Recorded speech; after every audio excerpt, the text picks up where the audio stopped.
नमस्कार दोस्तों, स्वागत है आप सभी का आपके YouTube channel exam Guru tips and tricks में। तो दोस्तों, आज के वीडियो में हम लोग करने वाले हैं पार्ट 5। जैसा कि आपको पता है, हम लोग इस सीरीज में टॉप 500 ज्योग्राफी के क्वेश्चन मतलब भूगोल के क्वेश्चन देखने वाले हैं, जो कि पूरे के पूरे दृष्टिकोण से इंपॉर्टेंट है एग्जाम के। ठीक है, तो ये जो है 500 क्वेश्चन कर लीजिए। आपको जो है ज्योग्राफी से 90% का सिलेबस मैं कवर करा दूंगा, क्योंकि ये सिर्फ क्वेश्चन 500 नहीं है, इसी के साथ साथ आपको 2000 क्वेश्चन का नॉलेज आपको मिलेगा और इसी में क्वेश्चन आपका घूमेगा, इससे बाहर कुछ नहीं जाएगा। ठीक है, तो वीडियो के साथ बने रहिए, अंत तक देखिए, क्योंकि मैं जो आपको एडिशनल इन्फॉर्मेशन देने वाला हूं वो अगर आप गलती से भी मिस कर देंगे तो मामला गड़बड़ा जाएगा, क्योंकि वहीं कहीं से आएगा। भले आप 1.25 से देखो स्पीड में, लेकिन आप वीडियो को पूरा देखो। ठीक है, सबसे पहले वीडियो से बढ़ने से पहले एक और चीज़ है कि आपके लिए एक इन्फॉर्मेशन है। इन्फॉर्मेशन ये है, अगर आप गवर्नमेंट एग्जाम्स की प्रिपरेशन कर रहे हैं और अगर आप अपना मैथ्स देखना चाहते हैं कैसा आपका क्वांट है, तो आपके लिए अनअकैडमी के प्लेटफॉर्म पे 4 मॉक टेस्ट दिए गए। Mock test 1, mock test 2, mock test 3 and mock test 4। Date दी गई है 13 दिसंबर, 27 दिसंबर और 27 दिसंबर को। यहाँ पे टाइमिंग दिखी हुई है, देखिए 4 सेट हैं, सेट 1, सेट 2, सेट 3, सेट 4। तो इस सेट में क्या होगा, 25 क्वेश्चंस रहेंगे आपके लिए, और ये क्वेश्चंस बहुत अच्छी तरीके से डिजाइंड है और इसका आपको डिटेल एनालिसिस मिलेगा नेक्स्ट डे में। ठीक है, और ये बिल्कुल फ्री रहेगा, और ये one of the best teacher for the quant जिनका नाम है अभिनय शर्मा सर के द्वारा ये पूरा प्रोसेस किया जाएगा। ठीक है, तो जल्दी से डिस्क्रिप्शन में जाइए और अनअकैडमी के प्लेटफॉर्म पे इसको एनरोल कर लीजिए। और अगर आप न्यू हैं अनअकैडमी में और अगर आप कोई कोर्स परचेज करना चाहते हैं तो मेरा कोड लगा दीजिए गुरु टिप्स, आपको इंस्टेंटली 10% का डिस्काउंट मिल जाएगा। ठीक है, बढ़ते हैं हम अपने क्वेश्चंस में, तो आइए स्टार्ट करते हैं, लगाते हैं 25 को पार और ज्ञान बटोर लेते हैं 100 क्वेश्चंस के लगा बराबर का। तो आइए, वन आच्छादन के कम होने का कारण है। तो वन मतलब फॉरेस्ट कवरिंग। फॉरेस्ट, देखिए जो भी इंग्लिश स्टूडेंट है मैं उनके लिए लेके आता हूं इंग्लिश, ऐसा नहीं कि हिंदी में चलता है। ठीक, आपके लिए कर रहा हूं, दोस्तों के साथ शेयर करो इसलिए इसको। ठीक है, तो देखो फॉरेस्ट कवरिंग जो है कम क्यों हो रहा है, कृषि के कारण, निर्माण उद्योग के कारण, बढ़ती हुई आबादी के कारण, या पर्यटन और तीर्थ यात्रा के कारण। तो देखिए इसका सिर्फ एक ही मुख्य था कारण है, जिसका नाम है क्या, पॉपुलेशन। क्या, पॉपुलेशन, बढ़ती हुई आबादी।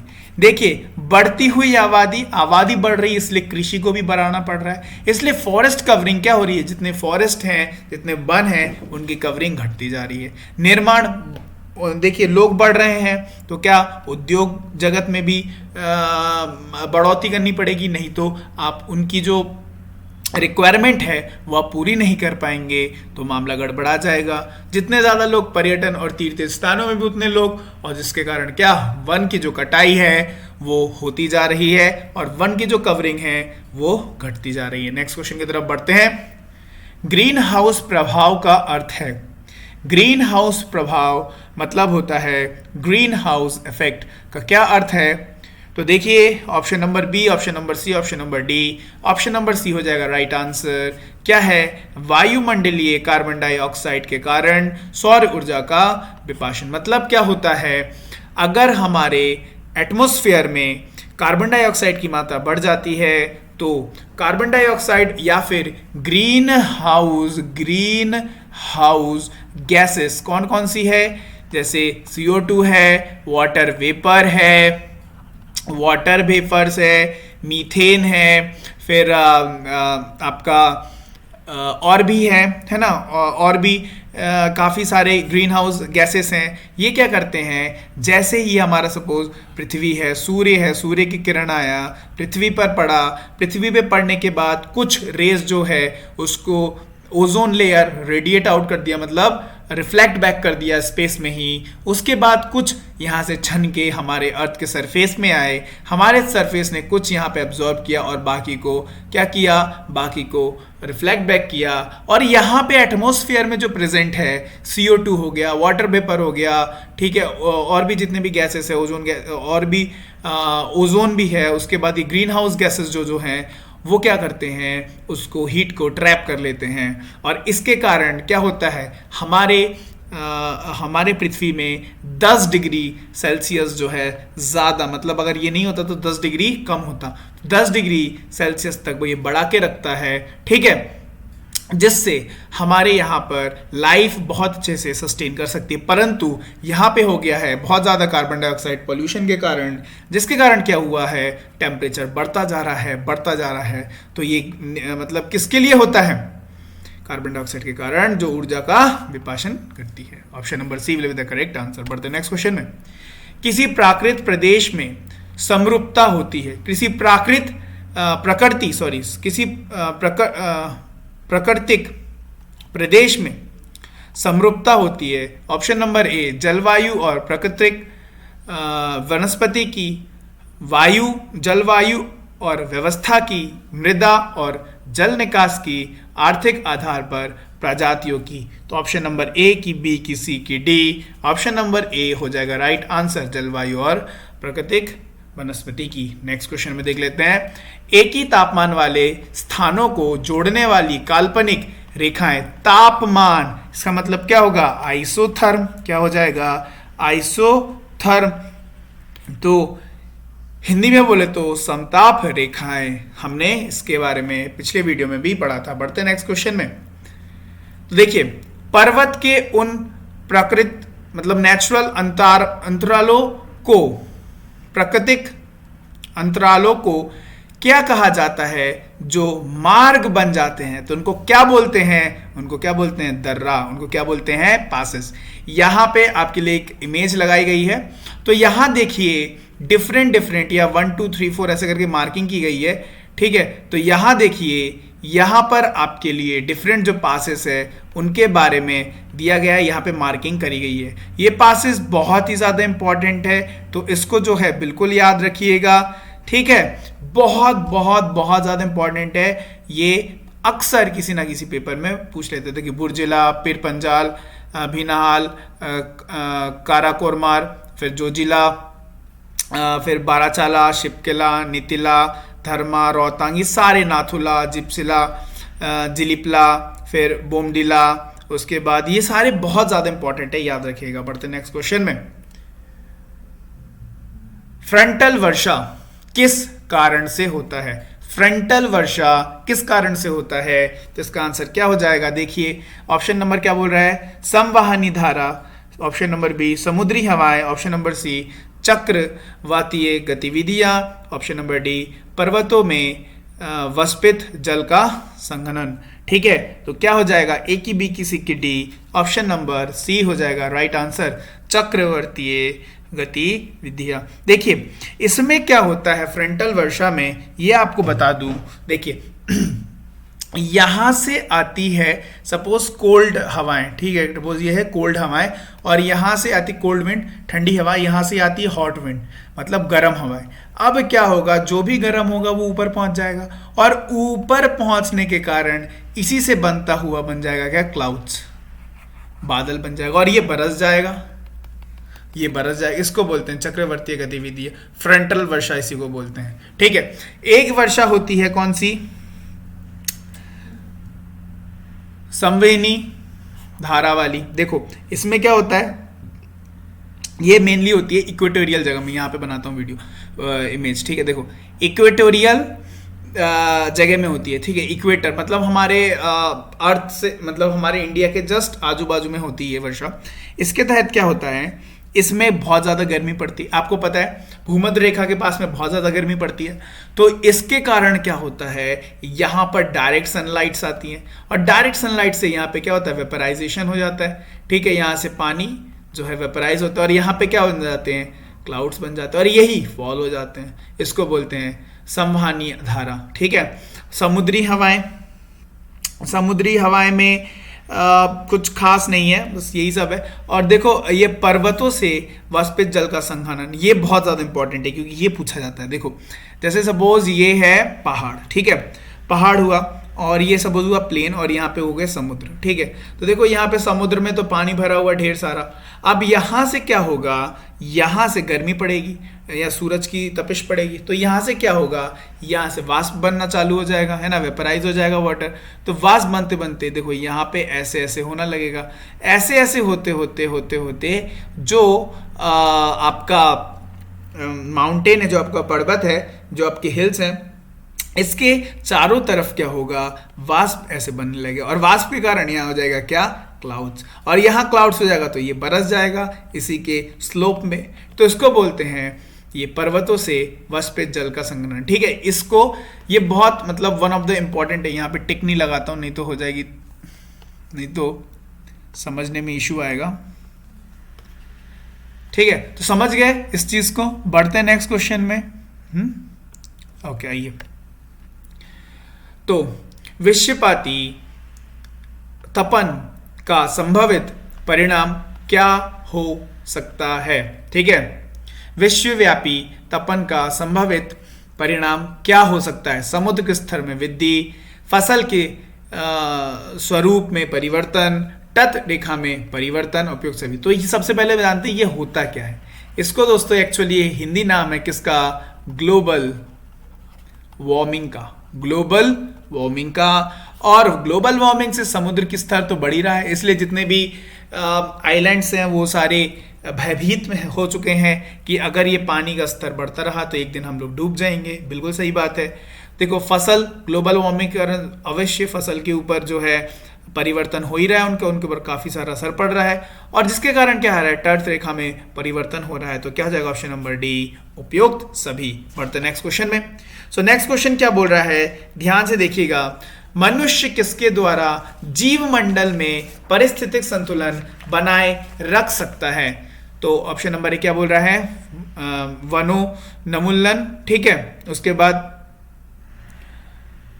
सर्वधृत पौधे की नई किस्में और पालतू पशु की नई नस्लें विकसित करना। ऑप्शन नंबर सी, कीटनाशी और पीड़कनाशी का प्रयोग।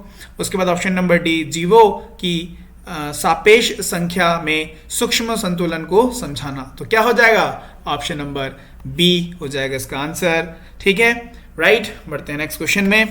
ओके, धूम कोहरा। अच्छा, धूम कोहरा किसका संयोजन से बनता है। देखो धूम मतलब क्या, धुआं, कोहरा, क्या आई किसी ऑप्शन में धुआं कोहरा है ना, ऑप्शन नंबर डी, धुआं कोहरा, ठीक है। बड़े नेक्स्ट क्वेश्चन में आइए।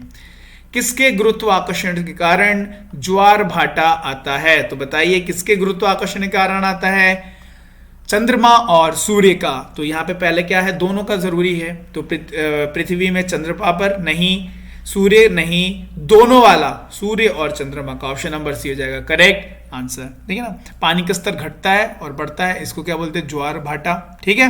नेक्स्ट क्वेश्चन की तरफ बढ़ते हैं। सुपरनोवा क्या है। दोस्तों सुपरनोवा क्या, आपने बिग बैंग थ्योरी पढ़ी होगी, बिग बैंग थ्योरी सुनी होगी, है ना। ये क्या बताता है, हमारा जो सोलर सिस्टम बना है, ठीक है, वो बिग बैंग थ्योरी के लिए बना है। तो क्या होता था, पहले एक सुपरनोवा करके एक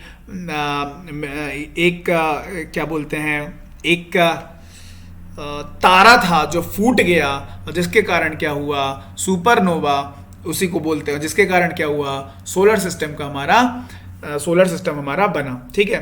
तो क्या है ये, विस्फोटी तारा है। ये क्या है, विस्फोटी तारा हो जाएगा। Option number C will be the right answer. बढ़ते हैं नेक्स्ट क्वेश्चन में।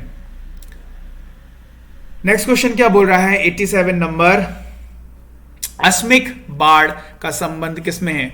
तो आकस्मिक बाढ़, देखो होता क्या है एक्चुअल में कि जो आपकी सुनामी आती है, सुनामी किसके कारण आती है, समुद्र में अर्थक्वेक के कारण, भूकंप के कारण। तो जब सुनामी आती है तो क्या लहरें बढ़ जाती हैं, और लहरें बढ़ के कहाँ आ जाती है, लहरें बढ़ के उनके तटों में आ जाती है, और जो तट वाले जो जगह होती हैं जहाँ पे बिल्डिंग्स वगैरह होती है, वहाँ पे पूरा पानी बह के आ जाता है, जिसके कारण क्या होती है, वहाँ पे फ्लड वाली कंडीशन हो जाती है, बाढ़ वाली कंडीशन हो जाती है। इसीलिए उस जगह को, उस बाढ़ को बोलते हैं आकस्मिक बाढ़, ठीक है। तो क्या हो जाएगा, ऑप्शन नंबर सी, सुनामी किससे संबंध रखता है? सुनामी से। नेक्स्ट क्वेश्चन देख लेते हैं। हमारे सौर मंडल में कौन सा ग्रह लगभग पृथ्वी जितना बड़ा है? तो पृथ्वी की भाई मतलब पृथ्वी की बहन या फिर ट्विंस ऑफ अर्थ किसको हम बोलते हैं? हम लोग किसको बोलते हैं? वीनस को। शुक्र को बोलते हैं। किसको बोलते हैं? शुक्र को। शुक्र का जो डायमीटर है दोस्तों, ये आप एडिशनली जान लीजिए, पेपर में तो नहीं पूछता है, लेकिन शुक्र का डायमीटर है 12,104 किलोमीटर। ये एडिशनल इंफॉर्मेशन है। बढ़ते नेक्स्ट क्वेश्चन में। निम्नलिखित में से कौन सा किसी परिस्थितिक तंत्र में एक दिशीय प्रवाह दर्शाता है? तो ये क्या हो जाएगा? ऑप्शन नंबर बी, ऊर्जा। बढ़ते नेक्स्ट क्वेश्चन में। निम्नलिखित में से किसे ब्लू प्लैनेट कहा जाता है? तो ब्लू प्लैनेट के नाम से किसको जाना जाता है? हमारी धरती को, पृथ्वी को। किसको जाना जाता है? ऑप्शन नंबर बी, पृथ्वी। शनि को किस नाम से जाना जाता है? काला प्लैनेट। और बृहस्पति को किससे जाना जाता है? पीला, सॉरी 1 सेकेंड,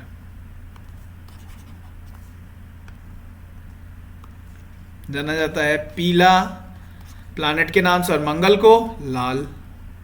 ठीक, बड़े नेक्स्ट क्वेश्चन में आइए। पृथ्वी के ऊपर के चारों क्षेत्रों में से सबसे कम ऊंचाई किसकी है? तो देखिए, चारों क्षेत्रों में से मतलब देखो, पृथ्वी में जो एटमॉस्फेयर है, एटमॉस्फेयर में सबसे नीचे कौन है? प्रीवियस वीडियो में भी बताया था, सबसे नीचे कौन है? ट्रोपोस्फियर है। उसके बाद कौन आता है? थर्मोस्फियर आता है, राइट। उसके बाद कौन आता है? आपका सॉरी गलत हो गया, 1 सेकेंड। सबसे नीचे ट्रोपोस्फियर, उसके बाद ट्रोपोस्फियर, सबसे नीचे ट्रोपोस्फियर, उसके बाद स्ट्रेटोस्फियर, उसके बाद कौन? स्ट्रेटोस्फियर, उसके बाद कौन? मेसोस्फियर, उसके बाद कौन? थर्मोस्फियर। थर्मोस्फियर का एक पार्ट है क्या? आइनोस्फियर। ठीक है, याद रखना। तो कौन सबसे कम ऊंचाई पर होता है? ट्रोपोस्फियर। अच्छा, इसकी लेंथ अगर पूछ ली जाए तो मैंने आपको पिछले वीडियो में ये डायग्राम बना के दिया था। इक्वेटर में इसका कितना होता है? 18 किलोमीटर का, और पोल में कितना होता है? 8 किलोमीटर का। ये बिल्कुल याद रखिएगा। प्लेन कहाँ पे उड़ता है? आपका प्लेन उड़ता है स्ट्रेटोस्फियर में। क्यों? क्योंकि यहाँ पे कोई बादल का कोई भी हिंड्रेंस नहीं होता है। ठीक है, और मौसमी किसको बोलते हैं? इसी ट्रोपोस्फियर को। बढ़ते नेक्स्ट क्वेश्चन में। मध्यरात्रि सूर्य का अर्थ है? मध्यरात्रि सूर्य मतलब मध्य रात में ही सूर्य दिखने लगेगा, है ना। कहाँ पे होता है ये? नॉर्वे में होता है। और इसका अर्थ क्या है? सूर्य का ध्रुवीय वृत्त में देर तक चमकना। ठीक है, 1 मिनट में ऑप्शन देख लेता हूँ सही है कि नहीं है। हाँ ठीक है। क्या होता है? आधी रात में ये चमकने लगता है, मध्य रात्रि में चमकने लगता है। नॉर्वे कितने तारीख को होता है? Option number D will be the correct answer. और कितने तारीख को होता है? याद रखिएगा, 21 जून को। ठीक है, बढ़ते हैं नेक्स्ट क्वेश्चन में। सर क्रीक कहाँ स्थित है? तो दोस्तों, सर क्रीक कहाँ स्थित है? आपको जब ये बताया जाता है कि हमारे इंडिया का northern point, southern point, eastern point और वेस्टर्न पॉइंट क्या है, तब आपको एक चीज़ ज़रूर बताई जाती है कि जो नॉर्दर्न पॉइंट है, जो उत्तरी बिंदु है, उसको हम बोलते हैं इंदिरा कोल, और जो नीचे है उसको बोलते हैं इंदिरा पॉइंट, और जो है ईस्टर्न तरफ, जो पूर्व तरफ है, ठीक है, वो है बंगालू अरुणाचल प्रदेश में, और जो हम बोलते हैं वेस्टर्न तरफ है, मतलब पश्चिम तरफ है, पश्चिमी जो पॉइंट है, उसको बोलते हैं हम सर क्रीक। तो सर क्रीक कहाँ पर है? ये गुजरात में है, और ये गुजरात और पाकिस्तान की सीमा के वहाँ पे लगी हुई है, इसलिए ये विवादित है। तो आंसर क्या हो जाएगा? ऑप्शन नंबर ए, गुजरात के साथ लगी भारत पाक सीमा पर। बढ़ते हैं नेक्स्ट क्वेश्चन में। कौन सा नगर सर्वाधिक रेलवे मंडलों के साथ जुड़ा हुआ है? दिल्ली, मुंबई, कोलकाता, चेन्नई। कौन हो जाएगा? Option number B, Mumbai. इसमें देख लेते हैं कौन कौन से हैं मंडल। तो CR है, मतलब बोले तो सेंट्रल रेलवे है, और कौन सा है? और इसमें है WR, western railway, western railway. तो याद रखना, रेलवे की नौकरी है, जरूर पूछ सकता है। ठीक है, बढ़ते हैं नेक्स्ट क्वेश्चन में।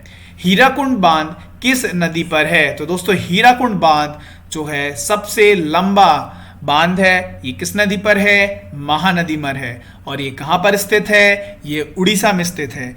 ठीक है। अच्छा, अगर मैं बात करूं गंगा की, गंगा में कौन सा ब्रिज बनाया गया है? बंगाल में फरक्का ब्रिज, बहुत बार पूछा गया है। FARRA के फरक्का ब्रिज, फरक्का ब्रिज बनाया गया है। कावेरी की अगर हम बात करें तो शिव समुद्रम जो सबसे पहला हमारे देश में 1902 में सबसे पहले हाइड्रो पावर प्लांट बना था, जिसका नाम है शिव समुद्रम। ठीक है, तो शिव समुद्रम कहाँ पर है? तो ये है कहाँ पे, किस नदी पर है? कावेरी पर है। ठीक है, ओके, बढ़ते हैं नेक्स्ट क्वेश्चन में। गोदावरी नदी का उद्गम बिंदु क्या है? गोदावरी नदी कहाँ से निकलती है? महाराष्ट्र के नासिक से निकलती है। कहाँ से निकलती है? महाराष्ट्र के नासिक से निकलती है। ठीक है, ओके, नेक्स्ट क्वेश्चन। निम्नलिखित में से किस राज्य में कोई रेलवे स्टेशन नहीं है? तो जी हाँ दोस्तों, हमारे देश में एक ऐसा राज्य है जिस राज्य में आज तक, एक सेकेंड, हाँ ठीक है, ऑप्शन सही है, उस राज्य में आज तक रेलवे पहुंच नहीं पाई है। उसका आंसर क्या हो जाएगा? Option number A, Sikkim. जी हाँ दोस्तों, सिक्किम में कोई भी रेलवे स्टेशन नहीं है। वहां पर आज भी ओनली बाय रोड ही आप एक जगह से दूसरी जगह ट्रैवल कर सकते हैं। बढ़ते नेक्स्ट क्वेश्चन में। निम्नलिखित में से कौन सा राजस्थान का मरुस्थलीय जिला नहीं है? तो देखिए, ऑप्शन नंबर ए कोटा है, बी है बाड़मेर, उसके बाद सी है जैसलमेर और डी है चुरू। ठीक है, तो आंसर क्या हो जाएगा? Option number A Kota. ठीक है, कोटा और बहुत फेमस भी है क्योंकि यहाँ पे बहुत बच्चे इंजीनियरिंग की प्रिपरेशन करने के लिए भी जाते हैं। ये तो आपको पता ही होगा, एक आपने देखा होगा वो कोटा फैक्ट्री करके आया था, है ना, तो वही कोटा। ठीक है, बाकी सारे जो हैं मरुस्थलीय जिला में आ जाते हैं। ठीक है, वहाँ पे डेजर्ट पाए जाते हैं। नेक्स्ट, निम्नलिखित में से कौन सा केरल का तटवर्ती जिला है? तो देखो, इसके लिए आपको चाहिए होगा मैप। ये मैं मैप लिखाया हूं किसका? केरल का। इस तरफ आपको पता है समुद्र है, तो देखो पहले क्या है? पालघाट। ठीक है, देखो पालघाट किस तरफ है? पालघाट, ये देखो पालघाट। तो ये क्या है? ये इंडिया का वो वाला पोर्शन है, मतलब लैंड वाला पोर्शन में आ जाएगा, तो ये नहीं होगा। ठीक है, तटवर्ती है। फिर देखो वायनाड ये है। ठीक है, वायनाड, तो ये भी नहीं है। उसके बाद देखो ये इडुक्की कहाँ है? इडुक्की ये है इडुक्की, तो ये भी नहीं है। देखो कोल्लम कहाँ है? ये देखो कोल्लम, ठीक तिरुवनंतपुरम के ऊपर कोल्लम, तो ये है तटी वाली, यहाँ पर है समुद्र। तो क्या हो जाएगा? Option number C with the right answer. आपके लिए समझने के लिए, बेटर वे के लिए, मैं कमेंट पढ़ रहा था तो बोल रहे थे मैप से पढ़ाइए, इसलिए मैं ये वाला यूज़ किया हूँ। जब भी आप ऐसे ही कमेंट किया करो कि हाँ और किस तरीके से मैं आपको चीज़ें आपके सामने पेश करूँ जिससे और अच्छी तरीके से समझ में आए, बिल्कुल आपके सामने पेश होगा। ठीक है, तो ऐसे ऐसे कमेंट किया करो। ठीक है, नेक्स्ट, रेशम के कीड़े पालने को कहते हैं? रेशम के कीड़े, देखो एपीकल्चर किसको बोलते हैं? एपीकल्चर होता है मधुमक्खी को, हनी बीज मधुमक्खी के पालन को बोलते हैं। हॉर्टिकल्चर किसको बोलते हैं? पेड़ पौधे। अच्छा, फिर है क्या? पिस्सीकल्चर किसको बोलते हैं? मछली पालन को बोलते हैं। और जो है सेरीकल्चर बोलते हैं, राइट, सेरीकल्चर जो बोलते हैं रेशम के कीड़े पालने को कहते हैं, क्या? सेरीकल्चर। तो दोस्तों ये था आज के 25 क्वेश्चन। आई होप आपने सारे क्वेश्चन में से कुछ ना कुछ नया सीखा होगा। अगर नया नहीं सीखा तो अच्छी आपकी प्रैक्टिस हो गई होगी। तो दोस्तों, अगर आप इसका PDF प्राप्त करना चाहते हैं तो डिस्क्रिप्शन में दिया होगा टेलीग्राम चैनल का लिंक, वहां से जाइए, ग्रुप को जल्दी से ज्वाइन कर लीजिए। और अगर आपको वीडियो पसंद आया हो तो दोस्तों के साथ शेयर करिए खूब सारी मात्रा में। चैनल को लाइक कर दीजिए और चैनल को सब्सक्राइब नहीं किया है तो जल्दी से exam Guru tips and tricks को लाइक बटन दबा के सब्सक्राइब कर दें। ठीक है, तो फिर मिलते हैं आपसे नेक्स्ट वीडियो में, इसी उम्मीद के साथ कि आपको वीडियो अच्छा लगा होगा। तब तक के लिए bye bye and have a nice day.